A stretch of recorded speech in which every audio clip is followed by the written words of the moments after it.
ಇನ್ನು ತುಲಾರಾಶಿಗೆ ಬರೋಣ. ಪ್ರಾಪಂಚಿಕ ವ್ಯವಹಾರದ ರಾಶಿ ತುಲಾರಾಶಿ ಆಗ್ತದೆ.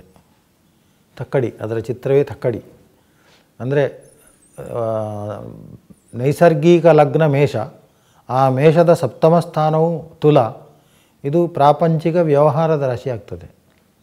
ತಕ್ಕಡಿಯಲ್ಲಿ ತೂಕ ಮಾಡುವಂಥದ್ದು. ಯಾಕಂದರೆ ಎಲ್ಲ ಕೂಡ ಯಾವ ಸನ್ಯಾಸಿಗಳಾದರೂ ಕೂಡ ಅವರಿಗೊಂದು ವ್ಯಾಪಾರ ಬೇಕೇ ಬೇಕು. ಒಬ್ಬರು ವೈದ್ಯರಾದರೂ ಕೂಡ ಅವರಿಗೊಂದು ವ್ಯಾಪಾರ ಬೇಕೇ ಬೇಕು. ವ್ಯಾಪಾರ ಅಂದರೆ ಪರಸ್ಪರ ವಿನಿಮಯ ಮಾಡಿಕೊಳ್ಳುವಂಥದ್ದು. ತಕ್ಕಡಿಯ ಚಿತ್ರವನ್ನು ಅದಕ್ಕೆ ಕೊಟ್ಟಿದ್ದಾರೆ. ಇನ್ನೊಂದು ನಿವೃತ್ತಿ ರಾಶಿ ಆಗ್ತದೆ. ಯಾವುದೇ ಒಂದು ಸಮಸ್ಯೆಗಳಿಗೆ ನಿವೃತ್ತಿ ಬರುವಂತಹ ರಾಶಿ. ಇನ್ನೊಂದು ವಿವಾಹ ಸ್ಥಾನ ಆಗ್ತದೆ. ಆವಾಗ ಈ ತುಲಾ ರಾಶಿಯ ಗುರು ಸಂಚಾರ, ಇದು ರಾಶಿಯವರಿಗೆ ಧನುರಾಶಿಯಲ್ಲಿ ಗುರು ಸಂಚಾರ ಮಾಡುವಾಗ ಅವರಿಗೆ ನಿಶ್ಚಿತವಾಗಿ ಕೂಡ ಅವಿವಾಹಿತರಾಗಿದ್ದಾಗ ಇದ್ದರೆ ಅದಕ್ಕೆ ತಕ್ಕಂತಹ ಸಮಪ್ರಾಯಗಳೆಲ್ಲ ಇರ್ತದೆ. ಅಂತೆಲ್ಲ ಇದ್ದವರಿಗೆ ಇವರಿಗೆ ಬಹಳ ಸುಲಭದಲ್ಲಿ ವಿವಾಹ ಆಗುವಂಥ ಒಂದು ಯೋಗ ಉಂಟು.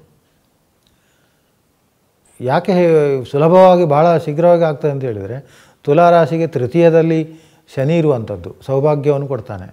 ಆವಾಗ ಸೌಭಾಗ್ಯ ಅಂತ ಹೇಳಿದರೆ ನಾವು ಏನೇನು ಇಚ್ಛೆ ಮಾಡ್ತೇವೋ ಅದರ ಭಾಗ್ಯ ಯಾವುದು ಅದು ಸಿಗ್ತದೆ ಅಂತ. ಅವಿವಾಹಿತರಿಗೆ ವಿವಾಹ ಯೋಗವು ಖಂಡಿತವಾಗಿ ಲಭಿಸ್ತದೆ. ಇನ್ನು ನವಮ ಸ್ಥಾನದಲ್ಲಿ ರಾಹು ಇರುವುದು ಸ್ವಲ್ಪ ಶಿಸ್ತುಬದ್ಧತೆಗಳಲ್ಲಿ ಇರ್ಬೋದು.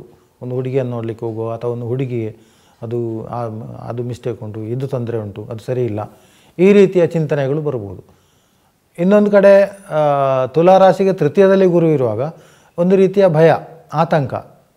ಅಂದರೆ ಯಾವುದೇ ಒಂದು ವ್ಯವಹಾರಕ್ಕೆ ನಿರ್ಧಾರ ತಗೊಂಡಾಗ ಅದಾಗದಿದ್ದರೆ, ತೊಂದರೆ ಬಂದರೆ, ಈ ರೀತಿಯಲ್ಲಿ ಭಯ. ಅದು ಯಾವ ಭಯವೂ ಬೇಡ.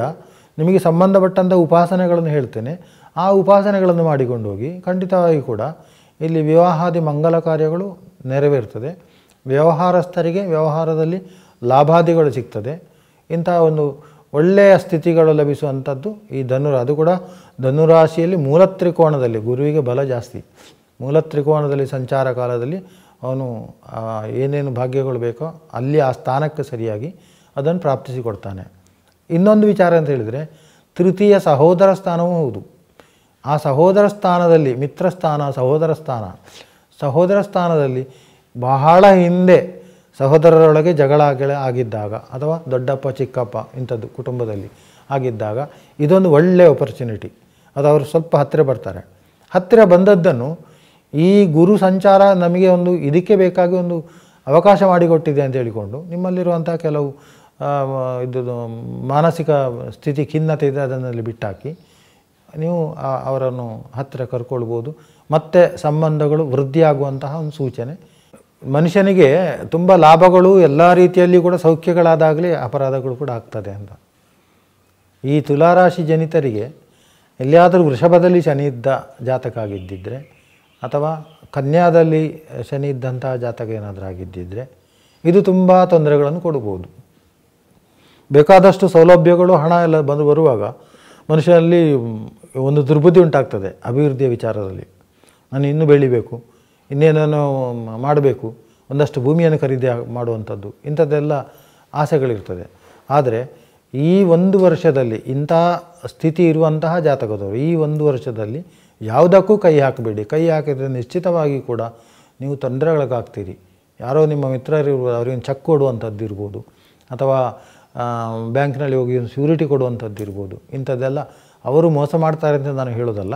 ಆ ಮನುಷ್ಯರಿಗೆ ನಿಮ್ಮ ಈ ಕೃತಜ್ಞತೆಯನ್ನು ಸಲ್ಲಿಸಲಿಕ್ಕೆ ಆಗ್ತಾಯಿಲ್ಲ, ಅವರಿಗೆ ಸಹಾಯ ಮಾಡಲಿಕ್ಕೆ ಆಗ್ತಾಯಿಲ್ಲ.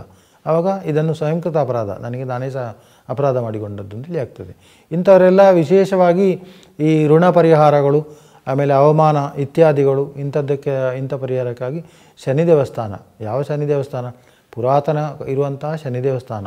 ಈ ಶನಿ ದೇವಸ್ಥಾನಕ್ಕೆ ಎಳ್ಳೆಣ್ಣೆ ಕೊಡುವಂಥದ್ದು ಇಂಥದ್ದೆಲ್ಲ ಮಾಡಿಕೊಂಡು ಆ ದರ್ಶನವನ್ನು ಮಾಡಿಕೊಂಡು ಬಂದಾಗ, ಇನ್ನು ಶನಿವಾರ ವ್ರತ ಬೇಕಾದರೆ ಹಿಡಿಬೋದು, ಒಂದೊತ್ತು ಊಟ ಇದನ್ನು ಕೂಡ ಮಾಡ್ಬೋದು. ಅಂಥದ್ದೆಲ್ಲ ಮಾಡಿಕೊಂಡು ಬಂದಾಗ ತುಲಾರಾಶಿಯವರಿಗೆ ಯೋಗಕಾರಕನಾದಂಥ ಶನಿಯ ಅನುಗ್ರಹವು ಸಿಗ್ತದೆ. ಆಮೇಲೆ ಗುರು ಮಾತ್ರ ಏನಾಗ್ತದೆ ಅಂದರೆ ದುರಿತಾಧಿಪತಿ ಷಷ್ಠಾಧಿಪತಿ ಆಗ್ತಾನೆ. ಸ್ವಲ್ಪ ತೊಂದರೆ ಕೊಡ್ತು ಗುರುವೇ, ಅವನು ಸ್ವಲ್ಪ ಭಯ ಹುಟ್ಟಿಸುವಂಥದ್ದು, ವಿಪರೀತ ಆಸಕ್ತಿ ಹುಟ್ಟಿಸುವಂಥದ್ದು ಇದನ್ನೆಲ್ಲ ಮಾಡ್ತಾನೆ.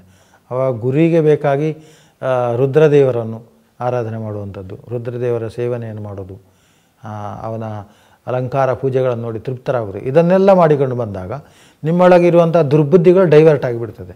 ಡೈವರ್ಟ್ ಆಗಿ ಸದ್ಬುದ್ಧಿಗೆ ಡೈವರ್ಟ್ ಆಗ್ತದೆ. ಇದಕ್ಕೆ ಬಾಧಕಾಧಿಪತಿ ರವಿ ಆಗ್ತಾನೆ. ರವಿಯಿಂದ ಶಿವನ ಚಿಂತನೆಯನ್ನು ಮಾಡಬೇಕು ಅಂತ ಹೇಳ್ತಾರೆ. ಆದರೆ ಈ ಶಿವನ ಚಿಂತನೆ ಮಾತ್ರ ಅಲ್ಲ, ಸುಬ್ರಹ್ಮಣ್ಯ ಗಣಪತಿಯ ಚಿಂತನೆಯನ್ನು ಮಾಡಬೇಕು ಅಂತ ಕೂಡ ಹೇಳ್ತಾರೆ. ಆವಾಗ ಶೈವ ಸಂಬಂಧವಾದಂತಹ ದೇವರಲ್ಲಿ ಒಟ್ಟಿನಲ್ಲಿ ಹೇಳುವಂಥದ್ದು, ನೀವು ಗಣಪತಿಯನ್ನು ಆರಾಧನೆ ಮಾಡಿ, ಸುಬ್ರಹ್ಮಣ್ಯನ ಆರಾಧನೆ ಮಾಡಿ, ಅಥವಾ ಶಿವನನ್ನು ಆರಾಧನೆ ಮಾಡಿ. ನಿಮ್ಮ ಬುದ್ಧಿಶಕ್ತಿಯನ್ನು ಹೆಚ್ಚಿಸ್ತದೆ. ಯಾವ ಕಾಲಕ್ಕೆ ಏನು ನಿರ್ಧಾರ ತಗೊಳ್ಬೇಕು ಅಂತ ಹೇಳುವಂಥದ್ದನ್ನು ಕೂಡ ಅದು ವೃದ್ಧಿಸ್ತದೆ.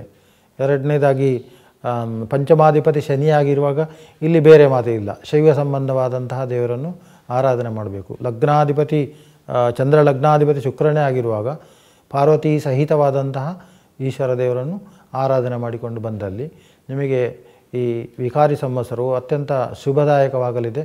ಹಾಗೆ ನಮ್ಮ ಕಡೆಯಿಂದಲೂ ಕೂಡ ನಿಮ್ಮ ಈ 1 ವರ್ಷದ ಏಳಿಗೆಗೆ ಪೂರಕವಾದ ವಾತಾವರಣ ಬರಲಿ ಅಂತೇಳಿ ದೇವರ ಹತ್ರ ಪ್ರಾರ್ಥನೆ ಮಾಡ್ತೀವಿ.